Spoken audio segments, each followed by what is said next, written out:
Hey guys, TBlake here, and today I'm doing a recap on the Doernbecher Jordan Retro Series. If you guys are new to my channel, you know I've been looking for the Doernbechers for a long time. They're some of my favorite collaborations between Nike and Doernbecher Children's Hospital, where they go ahead and they partner up with children that have amazing stories to tell. For this reason, every single sneaker behind me has its own unique story, and for me, just getting into sneakers, it was really cool to have something that I could not only wear as an expression of how I was feeling in terms of colorway, but something I could wear that also emphasized and resembled something bigger than myself. So, if you guys saw my video on the Doernbecher 6s that came in that were burned, I sent those back.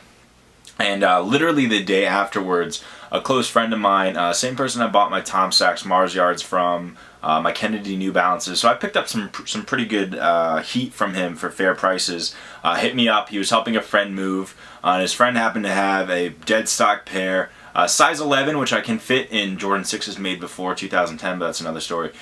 Size 11 of the Doernbecher Retro 6. So this sneaker is the final piece of the puzzle for the Doernbecher collection.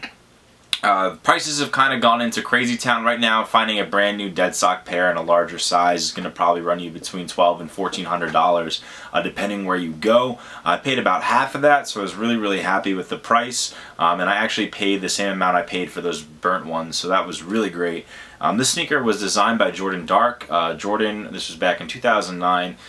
Jordan designed the sneaker based on the Atlanta Brave colorways, so you have both the reds and the deep blues. The dates, or I shouldn't say dates, the numbers here represent the period of time he went through chemotherapy. The one embroidered on the back also represents his aspirations while he was in school. He was head of his class. And then getting into his personality, the fact that it's gold lined and darked outside, he had a very shy exterior, but inside he was full of life and brimming.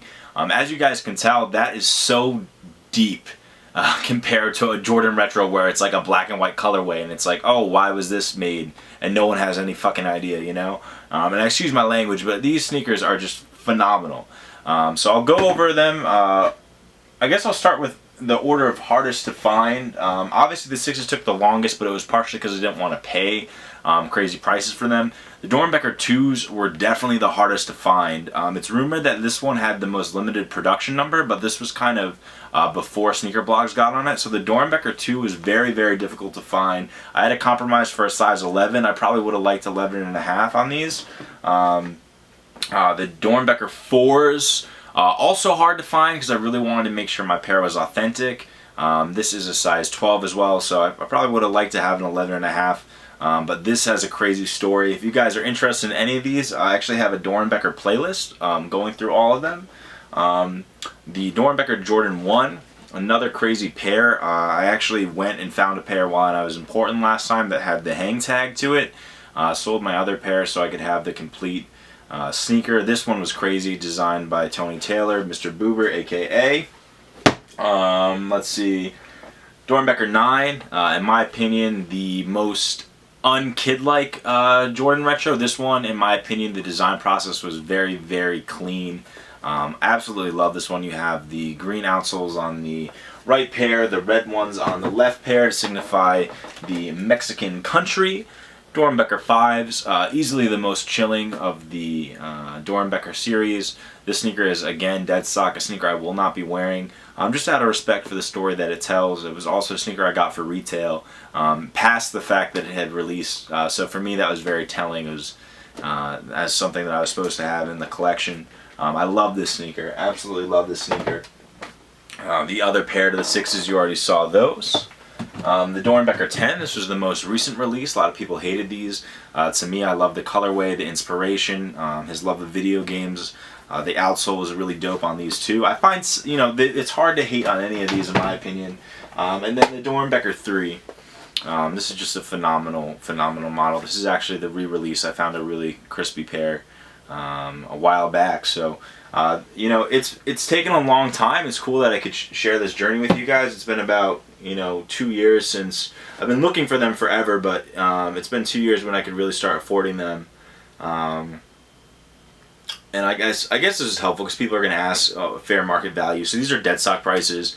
The 6s dead stock $1,200 to $1,400. You're going to have a hard time paying less than that. The 2s dead stock price can be $700 to $800. The 4's dead stock price authentic, you're looking at almost $1,000.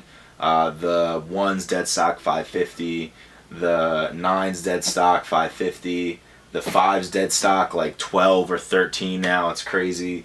4's dead stock you can get for like $450 if you haggle. Then the 3's dead stock are gonna run you about $600 to $700 dead stock.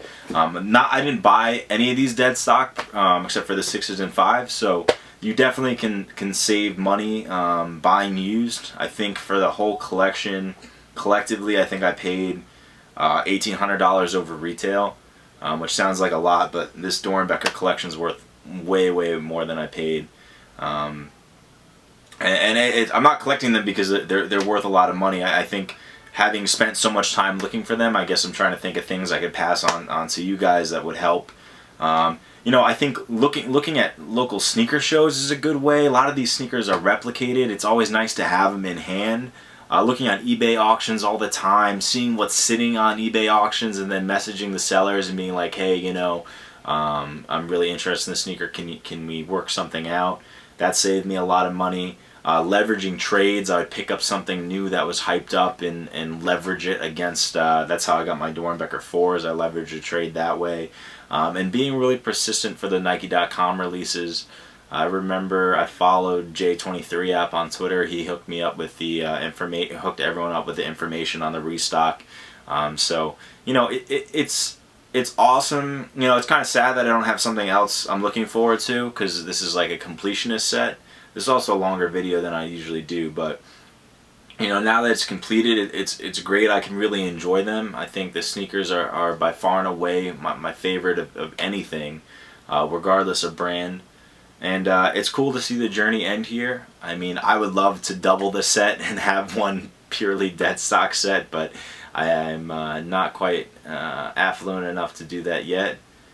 We can dream though, but these sneakers really have a special place in my heart, and I really encourage you guys to go back and watch the playlist where I talk about all the different models, because I spend a lot of time with each of these.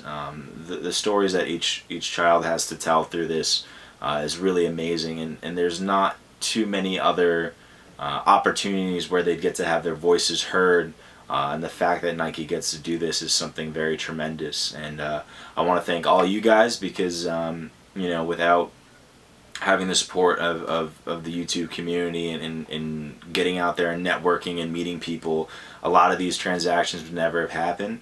Yeah, it's just a great feeling to have the set here. So I really appreciate you guys taking the time. If you stayed to the end of the video, please let me know down in the comments, and leave a thumbs up if you enjoyed this video, and let me know which of the models was your favorite. TBlake signing out. Peace, guys.